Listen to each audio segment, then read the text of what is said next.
नमस्कार प्यारे बच्चों, कैसे हैं आप। आई होप आप सब अच्छे से होंगे, घर पे होंगे, पढ़ रहे होंगे। बच्चों, मेरा नाम तृप्ति महौर है। मैं राजकीय बालिका इंटर कॉलेज किला रामपुर में सामाजिक विज्ञान की शिक्षिका हूँ। मैं आपको आपकी जो सामाजिक विज्ञान विषय है उसकी जो भूगोल वाली पुस्तक है उसका पार्ट 3 जल संसाधन पढ़ा रही थी। बच्चों, हमने पढ़ा था कि जल बहुत अमूल्य है, एक संसाधन है। भारत में भी विश्व में भी जल की धीरे धीरे कमी होती जा रही है। तो हमने उसके संरक्षण के लिए क्या पढ़ा था, बहुउद्देशीय नदी परियोजनाएं पढ़ी थी। मैंने आपसे कहा भी था आप भारत की कुछ बहुउद्देशीय नदी परियोजनाओं के बारे में पता कीजिएगा।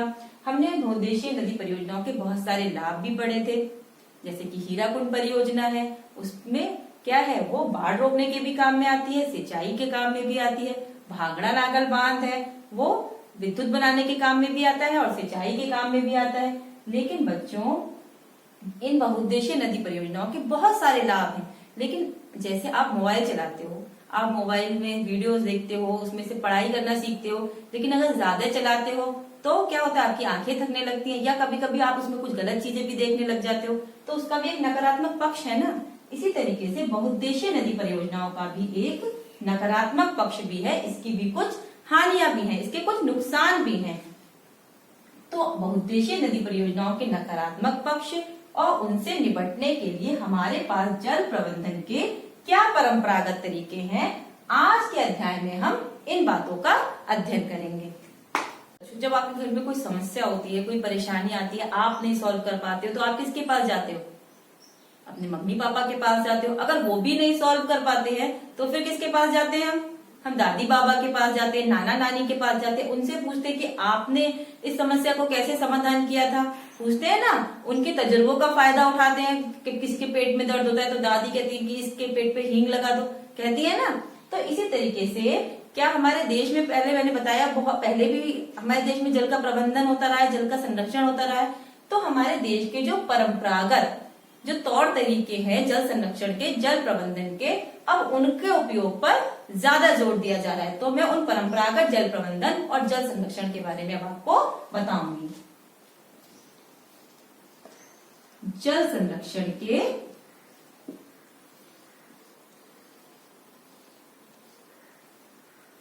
व प्रबंधन के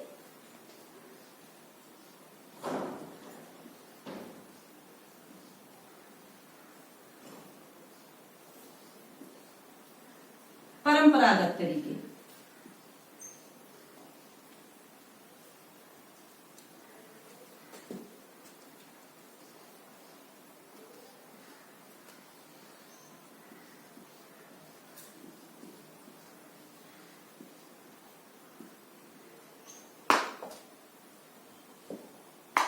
बच्चों, कैसे हैं आप। आई होप आप सब अच्छे से होंगे अपने घर पे और पढ़ रहे होंगे। बच्चों, मेरा नाम तृप्ति महौर है। मैं राजकीय बालिका किला इंटर कॉलेज में सामाजिक विज्ञान की शिक्षिका हूँ। बच्चों, मैं आपको सामाजिक विज्ञान विषय की जो आपकी भूगोल वाली पुस्तक है उसका पार्ट 3 जल संसाधन पढ़ा रही थी। और मैंने आपको बताया था कि पृथ्वी पर जल की कितनी उपलब्धता है, उसमें कैसे उसमें गुणात्मक रूप से और मात्रात्मक रूप से कमी आती जा रही है, जिसके लिए हमने उसके प्रबंधन के लिए क्या बनाया था, बहुउद्देशीय नदी परियोजनाएं बनाई थी। बताया था ना मैंने आपको। और मैंने आपसे क्या कहा था कि भारत में जो बहुउद्देशीय नदी परियोजनाएं चल रही है उनके बारे में आप पता कीजिएगा। और हमने बहुउद्देशीय नदी परियोजनाओं के बहुत सारे लाभ भी पढ़े थे, आपने नाम भी पता किए होंगे। जैसे कि कौन सी परियोजना थी, भांगड़ा नागल बांध, जिसका उपयोग हम किसके लिए करते हैं, बिजली बनाने के लिए भी करते हैं और सिंचाई के लिए भी करते हैं। इसी तरीके से हीराकुंड बांध, उसका उपयोग हम किसके लिए करते हैं, बाढ़ रोकने के लिए भी करते हैं और सिंचाई करने के लिए भी करते हैं। आज के अध्याय में हम पढ़ेंगे जो हमने अभी तक पढ़ा, बहुउद्देशीय नदी परियोजनाओं के लाभ पढ़े। लेकिन आप मुझे एक बात बताइए, आप मोबाइल यूज करते हैं, उसमें से अच्छी अच्छी वीडियो देखते हैं, उससे कुछ नया बनाना सीखते हैं, पढ़ते हैं, लेकिन अगर ज्यादा यूज करते हैं तो क्या होता है, आपकी आंखों में दर्द होने लगता है, या फिर कभी कभी आप उसमें कुछ गलत चीजें भी देख लेते हैं जो आपके पेरेंट्स मना करते हैं आपको देखने के लिए। तो जिस तरीके से हर चीज का कोई ना कोई नकारात्मक पक्ष होता है, उसी तरीके से बहुउद्देशीय जो परियोजनाएं हैं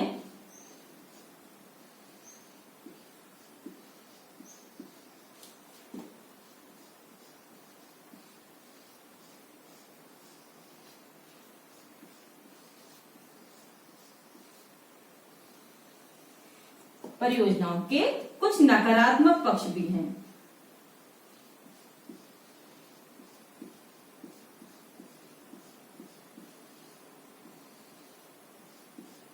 जिसका अध्ययन आज हम करेंगे। और जब इनके नकारात्मक पक्ष हैं तो कोई उपाय भी हमें सोचना पड़ेगा। तो जल संरक्षण के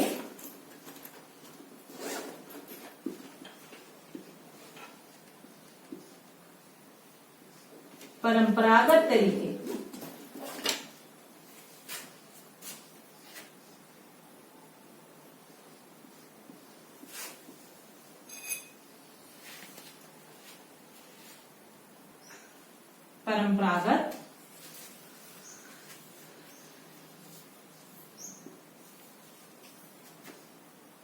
जो तरीकों के बारे में भी आज हम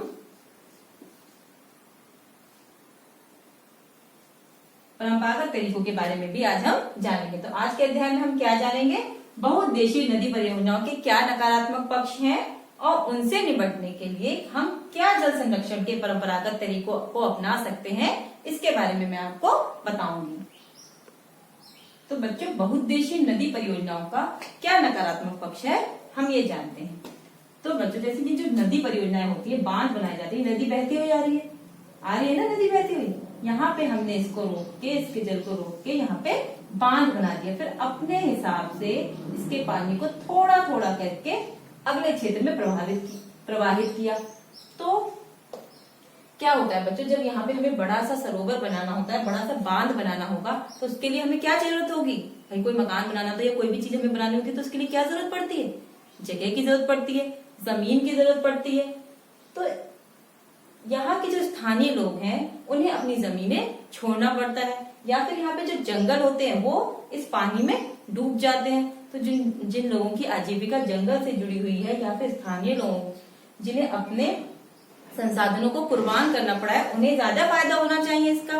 लेकिन ज्यादा फायदा किसे होता है? उद्योगपतियों को होता है, क्योंकि इसकी जो बिजली है, इसका पानी है, सिंचाई में भी उपयोग होता है। लेकिन ज्यादा उपयोग किस में होता है? उद्योगों में होता है, बिजली बनाने में होता है। तो कहीं ना कहीं ये बांध जो है वो उद्योगपति और जो स्थानीय लोग हैं उनके बीच में संघर्ष का कारण बन गए हैं। बहुत सारे एनजीओ हैं, स्थानीय लोग हैं और गैर सरकारी संगठन जो हैं वो तो इन बांधों का बहुत ज्यादा विरोध करते हैं। नर्मदा नदी पर जो मैंने बताया था बच्चों, आपको कौन सा बांध बताया था? सरदार सरोवर बांध बताया था। उसके तो खिलाफ नर्मदा आंदोलन, नर्मदा बचाओ आंदोलन चल रहा है, ऐसे टिहरी बचाओ आंदोलन चल रहा है। तो ये स्थानीय संघर्ष, जन संघर्ष का भी कारण बनते हैं। और एक बात भी है, अगर इनका उपयोग स्थानीय लोग नहीं कर रहे हैं तो फिर बांधों की उतनी ज्यादा उपयोगिता तो रही नहीं। हर इंसान के लिए बराबर भागीदारी होनी चाहिए ना संसाधनों के उपयोग में। तो ये क्या बनते हैं? जन संघर्ष का कारण बनते हैं।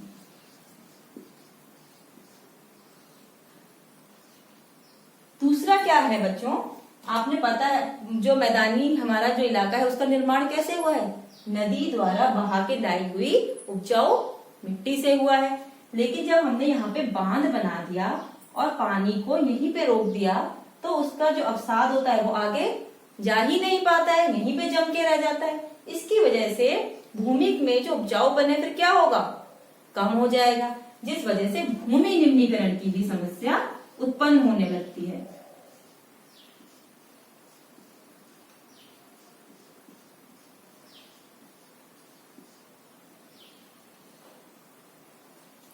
और जब अवसाद यहीं पे जमा हो गया, सारा अवसाद जो भी मिट्टी नदी बहा के ला रही है, वो सारा अवसाद जब इस इलाके में जमा हो गया तो क्या होगा? यहाँ का जो तलछट है वो कैसा हो जाता है?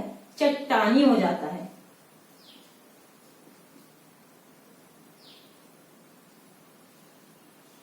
जिसकी वजह से क्या है, यहाँ पे जल स्तर बढ़ जाता है। और जहां ये बांध बाढ़ रोकने के लिए बनाए गए थे, फिर क्या हो जाएगा? जब पानी का जल स्तर बढ़ जाएगा तो पानी आगे छोड़ना पड़ेगा, बाढ़ आने का कारण बन जाते हैं। तो ये क्या है?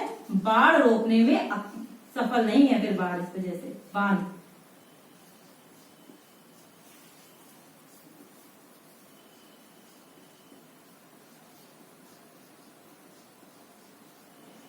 मुझे 2006 में बाढ़ आई थी मुंबई में और गुजरात में, महाराष्ट्र में और गुजरात में जो बाढ़ आई थी उसका कारण क्या थे?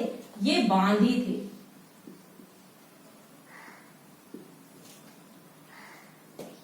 जब बच्चों ये बताओ, यहाँ पे हमें नदी को बहते रहने देना था, हमने नदी को रोक दिया। जहां पे जरूरत नहीं थी, नदी का जो रास्ता था उसको हमने बदल दिया। तो ये कहीं ना कहीं क्या है? ये प्रकृति के संग छेड़छाड़ है या नहीं है?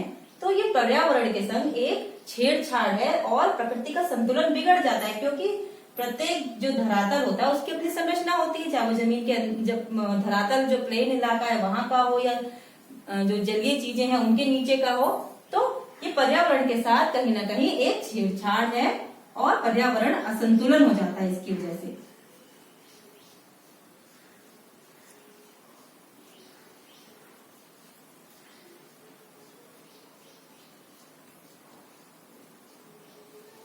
जब यहाँ पे पानी ज्यादा रुक गया तो यहाँ पे दबाव ज्यादा बन गया ना पृथ्वी पे, तो जिस वजह से भूकंप तक आ जाते हैं।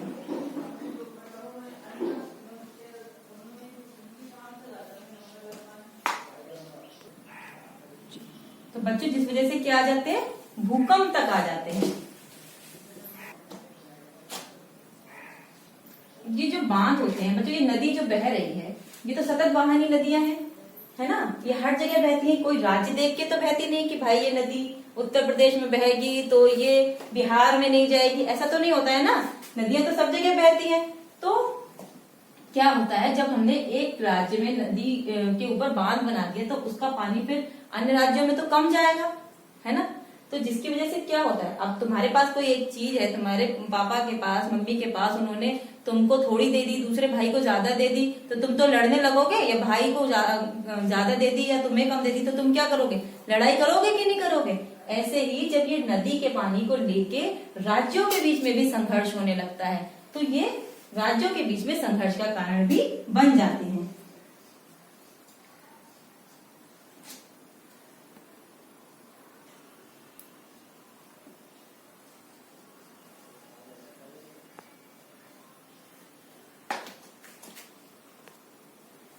महाराष्ट्र सरकार ने जब कृष्णा गोदावरी नदी पर कोयना में बांध बनाया तो उसका फिर विरोध किया किसने? आंध्र प्रदेश ने किया और कर्नाटक में किया, क्योंकि उनका पानी, कृष्णा गोदावरी का पानी इन दोनों राज्यों में भी जाता है। तो इसी तरीके से और भी संघर्ष हुए हैं हमारे देश में राज्यों में जल को लेके। उनके बारे में आप पता कीजिएगा, ये आपके लिए एक तरीके का होमवर्क है।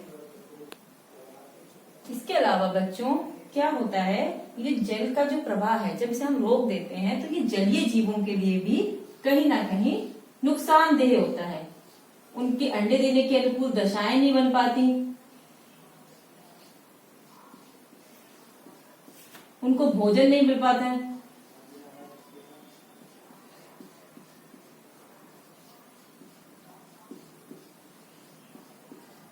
उनको ठीक से आवास नहीं मिल पाता।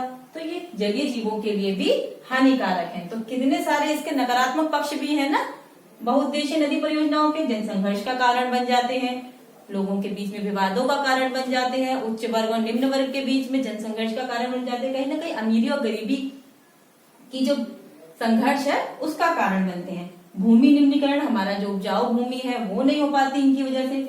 जहां तो इन्हें बनाया गया था किसके लिए? बाढ़ों को रोकने के लिए। इनकी वजह से कहीं ना कहीं बाढ़ आ जाती है। उदाहरण भी मैंने बताया आपको 2006 में महाराष्ट्र में, और कहां पे? गुजरात में भी बाढ़ इसी वजह से आई थी। पर्यावरण असंतुलन भी होता है इनसे, भूकंप तक आ जाते हैं, राज्यों के बीच में भी इनमें संघर्ष होता है। एक राज्य का संघर्ष मैंने बताया, बाकी आप पता करना। जलीय जीवों के लिए भी हानिकारक है। इसके अलावा इनसे अति जल के शोषण की वजह से इनसे जल जनित बीमारियां भी हो जाती हैं। तो अब आपको ये तो पता चल गया कि ये जो बहुउद्देशीय नदी परियोजनाएं हैं, जहां इनके बहुत सारे लाभ हैं, वहीं इनका एक नकारात्मक पक्ष भी है। तो बच्चों चलिए, जन संघर्ष जो है या राज्यों के बीच में जो संघर्ष है, ये तो फिर भी हमारी स्थानीय समस्या है या हमारे देश की समस्या है जिन्हें सरकारें हल भी कर सकती हैं।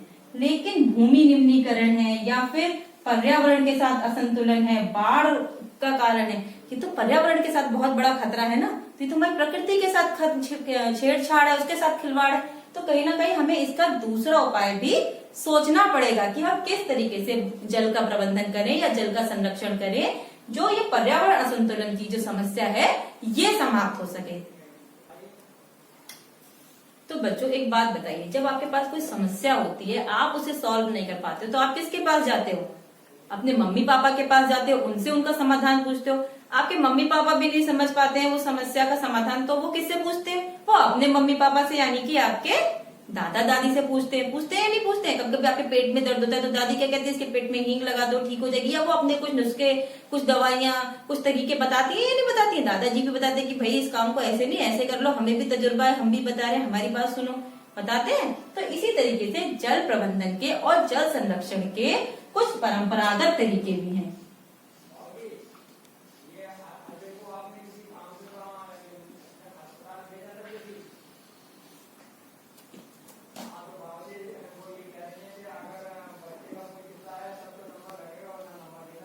कुछ परंपरागत तरीके हैं जिसके जल संरक्षण के और जल प्रबंधन के, जैसे कि क्या है, हम कहते हैं एक तरीका है गुल अथवा कुल।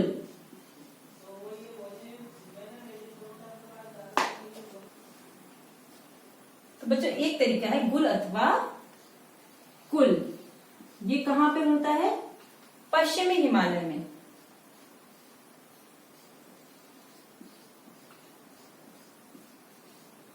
बहुत पुराना परंपरागत तरीका है पानी को बचाने का, सिंचाई करने का। इसमें क्या करते थे ये लोग कि जो नदी है ये बहती आ रही है, बांध बनाने वाले तो क्या करते थे, यहाँ पे बांध बनाते थे, लेकिन हमने यहाँ पे बांध नहीं बनाया, पानी को रोका नहीं, छोटी छोटी वहिकाएं या नलिकाएं कह सकते हैं जिसे, वो हमने बनाई और उसे उसके द्वारा हमने सिंचाई का काम कर लिया अपना। देखो ये जैसे इस तरीके की नालिकाएं होती है ना, नालिकाएं मतलब नाली कह सकते हैं या वहिकाएं, वो बना ली हमने, नदी के पानी की थोड़ी सी दिशा उससे परिवर्तित कर ली, जिससे हमारी क्या हुई, सिंचाई भी हो गई, और क्या हुई, पानी एकदम से जो नगर है या फिर जो बसावट वाले क्षेत्र है वहां पे भी नहीं गया, तो बाढ़ भी नहीं आई। तो बिना किसी प्रकृति के साथ छेड़छाड़ के हमने क्या किया, एक बहुत अच्छा सिंचाई का साधन भी अपना लिया और बाढ़ से भी बचा लिया, पर्यावरण के साथ कोई छेड़छाड़ भी नहीं हुई। इसी तरीके का एक और तरीका है जिसे हम कहेंगे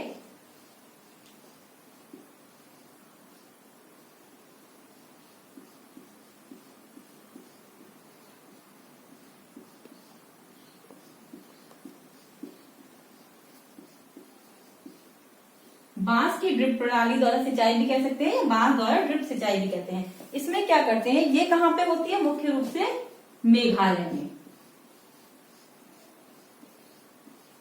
मेघालय में क्या करते हैं, वहां पे वो लोग क्या करते हैं, वहां पे झरने बहुत हैं। आपने देखा होगा ना, अगर टीवी वगैरह में दिखाया होगा, देखते होगे आप लोग, या कोई बच्चा घूमने गया होगा तो उसने देखा होगा वहां पे झरने हैं। तो वो क्या करते हैं, वहां के स्थानीय लोग झरनों के पानी को पेड़ों के माध्यम से, बांस के द्वारा, ठीक है, दूर दूर तक ले जाते हैं। इस तरीके से दूर दूर तक ले जाते हैं पानी को।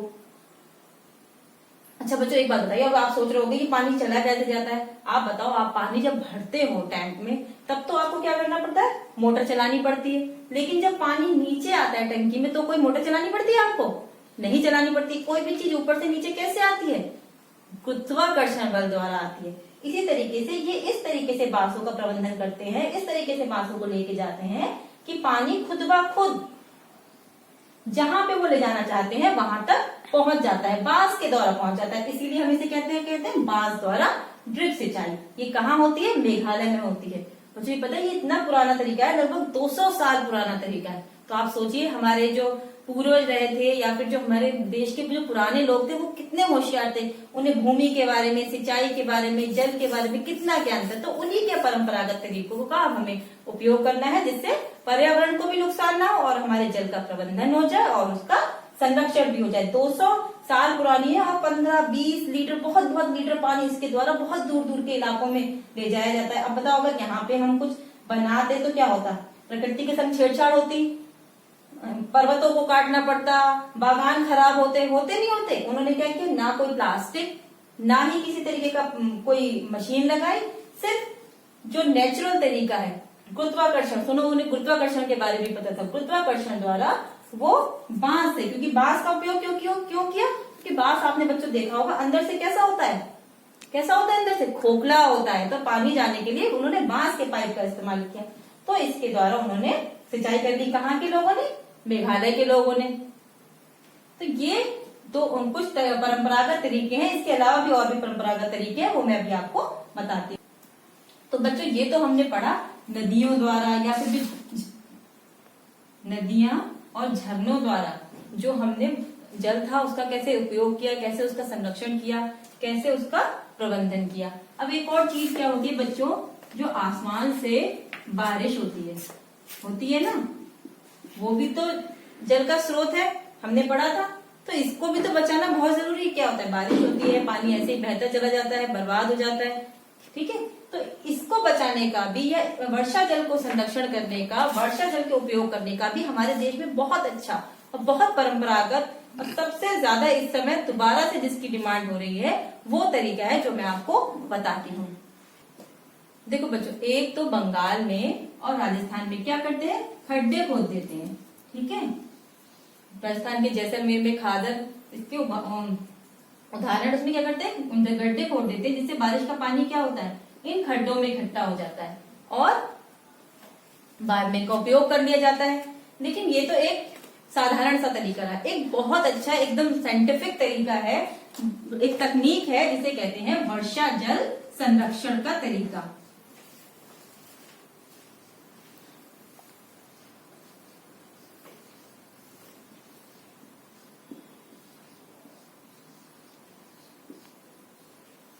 ये वर्षा जल संरक्षण भी पता है आपको, राजस्थान में, मैसूर में और तमिलनाडु में वर्षा जल संरक्षण का आपने मॉडल भी देखा होगा। ये बहुत अच्छा तरीका है जो हमारे देश में अब प्रयोग किया जा रहा है, लेकिन ये परंपरागत तरीका यानी कि बहुत पहले से प्रयोग में आता रहा है। तो मैं आपको बताती हूँ इसमें क्या करते हैं बच्चों। राजस्थान में तो क्या करते थे, छतों के पानी को पाइपों द्वारा इस तरीके से एक टैंक में लेके जाते थे। ये टैंक आपने को दिखाती हूँ मैं, इसमें हमने बजरी भरी हुई है, नीचे रेता भरा हुआ है। आपने पानी आप कैसे फिल्टर करते हो, आजकल तो बहुत तरीके के फिल्टर चल गए, लेकिन आपने छोटे क्लास में पढ़ा होगा ना 4 घड़ों वाली तकनीक, जिससे पानी को फिल्टर किया जाता था।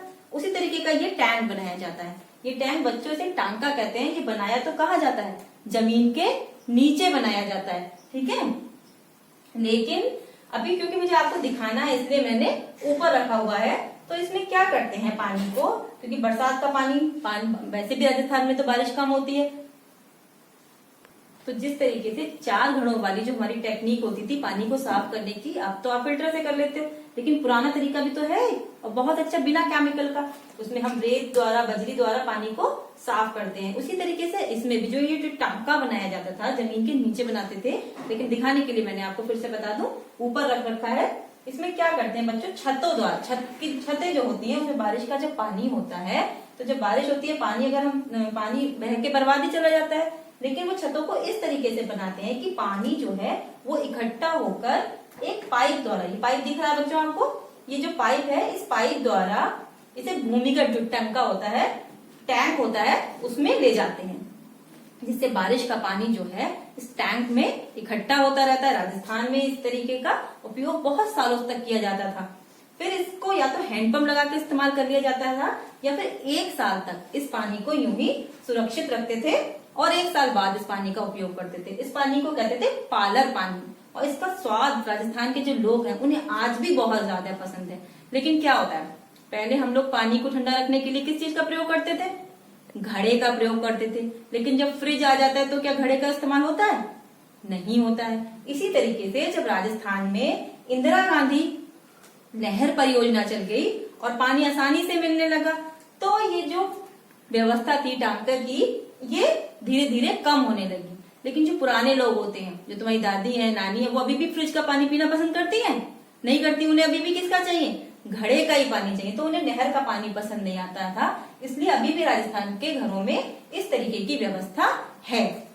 बार भी ये जो वर्षा जल संरक्षण है, वर्षा जल संरक्षण है, इसको बहुत ज्यादा बढ़ावा दे रही है, क्योंकि ये बहुत अच्छा तरीका है वर्षा जल को संरक्षित करने का, वर्षा के जल को प्रबंधन करने का। इसी तरीके से कर्नाटक के मैसूर के जो मैसूर इलाका है, वहां पे भी घरों में वर्षा जल को संरक्षण करने के लिए पाइपों द्वारा वहां पे सब लोग मिलकर पाइप लगा लेते हैं, पड़ोसियों के घरों के पाइप भी मिला मिला के एक टैंक में ले जाते हैं और पानी को संरक्षित करके रख लेते हैं। पता है 1 लाख से 50,000 मीटर तक पानी इस वर्षा जल संरक्षण के मॉडल द्वारा बचाया जा सकता है। और बच्चों कोई टेक्नोलॉजी नहीं लगानी, किसी भी तरीके से पर्यावरण के साथ कोई खिलवाड़ नहीं हो रहा है, पानी साफ भी होता जा रहा है, फिल्टर भी होता जा रहा है, भूमिगत जल जो है उसका जल स्तर जो मैंने आपको बताया था ना नीचे गिरता जा रहा है वो भी ऊपर उठ रहा है और हमें साफ पानी की भी व्यवस्था होती जा रही है। एक बात आपको बताऊं बच्चों, बहुत ही खास बात है, वो ये है कि इसकी उपयोगिता को देखते हुए जो तमिलनाडु राज्य है हमारा, वहां की सरकार ने ये आदेश दिया है कि हर घर में वर्षा जल संरक्षण के ये जो तरीका है उसको अपनाया जाएगा।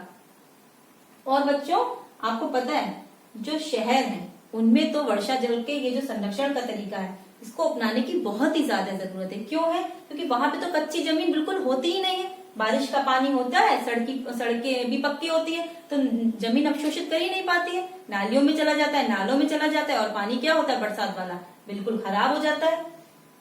बेंगलोर है, इस तरीके की जगहों पे भी जो बड़े बड़े शहर हैं, जो बड़ी बड़े बिल्कुल एक तरीके से कह सकते हैं आधुनिक शहर है, वहां पे भी अगर हम इस वर्षा जल के संरक्षण के इस मॉडल को लगाएंगे तो बरसात के पानी का क्या होगा, कि जो बरसात का पानी जो बह के यूं ही बर्बाद चला जाता है वो हमारा जमीन के नीचे चला जाएगा और वाटर लेवल नीचे गिरने से बच जाएगा। तो सरकार फिर से ये जो परंपरागत तरीका है वर्षा के जल के संरक्षण का इसको बढ़ावा दे रही है, राज्यों की सरकारें भी दे रही है और हमारी केंद्र सरकार भी दे रही है कि ये जो पानी के संरक्षण के परंपरागत तरीके हैं इनको फिर से अपनाया जाए।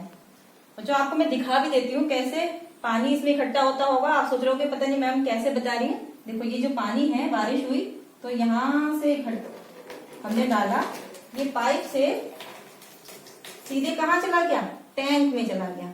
ठीक है, पानी कहाँ चला गया, टैंक में चला गया और टैंक में जाके अवशोषित हो गया। अब इसका हम चाहे अभी इस्तेमाल कर लें, चाहे बाद में कर लें, या फिर पानी का जल स्तर बढ़ाने के लिए इसका इस्तेमाल कर लें।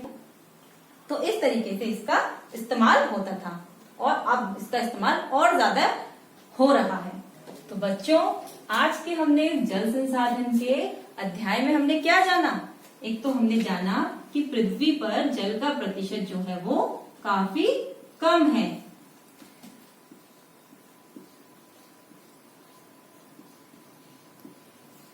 ये मैंने आपको बताया था ना, जल जो है वो कम है और ये जो पानी जो कम है उसमें भी क्या है, उसकी मात्रा में एक तो ज्यादा खपत की वजह से मात्रात्मक कमी आती जा रही है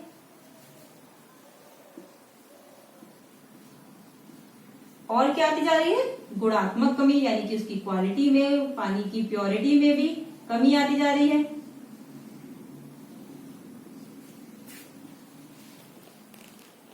इसलिए क्या जरूरी है, जल का प्रबंधन, जल का संरक्षण करना जरूरी है।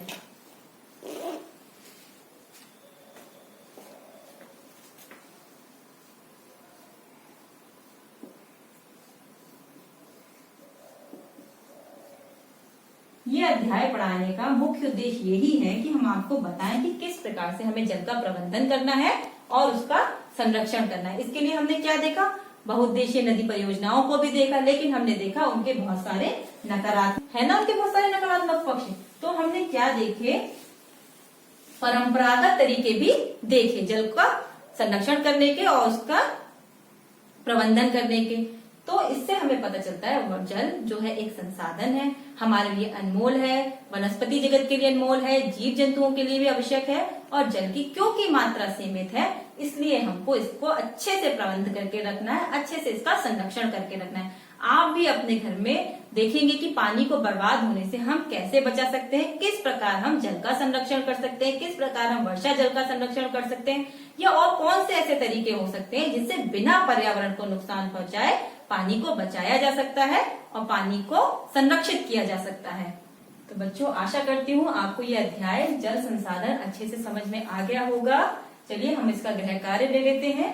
गृह कार्य में आप करेंगे जो बहुउद्देशीय नदी परियोजनाएं हैं उनके मैंने आपको लाभ भी बताए और उनका नकारात्मक पक्ष यानी कि हानियां भी बताई। तो अब आप क्या करेंगे, अपनी जो कॉपी है उसमें लिखेंगे बहुउद्देशीय परियोजनाओं की लाभ व हानियों की तुलना करके लिखेंगे कि लाभ ज्यादा है या हानियां ज्यादा हैं, या फिर इसको किस प्रकार से संतुलित किया जा सकता है। तो इसका आप लिखेंगे, आप अपने विचार भी डाल सकते हैं। दूसरा, आपने को जो मैंने वर्षा जल संरक्षण के तरीके बताए, उनके जो मॉडल दिखाए, उसको समझते हुए आप वर्षा जल संरक्षण के जो परंपरागत तरीके हैं उनको लिखेंगे। साथ में आप उसमें भी कोई नया तरीका अपना भी जोड़ के लिख सकते हैं, क्योंकि आप भी तो हमारे देश के आने वाला भविष्य हैं। आपको ही तो देश को आगे तरक्की के मार्ग पर लेके जाना है, और आप भी बताएंगे कि जल संसाधन के संरक्षण के और कौन से उपाय हो सकते हैं, किस प्रकार से हम जल को संरक्षित कर सकते हैं। बच्चों, हम आपको इसीलिए पढ़ाते हैं, संसाधनों के संरक्षण के बारे में बताते हैं कि आपको ये बात अच्छे से समझ में आए कि जो संसाधन है ये हमारी धरोहर है, ये हमारे देश के लिए, विकास के लिए बहुत जरूरी है। और जल तो हमारे जीवन के लिए जरूरी है, वनस्पति के लिए जरूरी है, जीव जंतुओं के लिए जरूरी है। तो आपको सोचना है कि किस प्रकार जल संसाधन को हम बचा के रखें, इनका संरक्षण करें।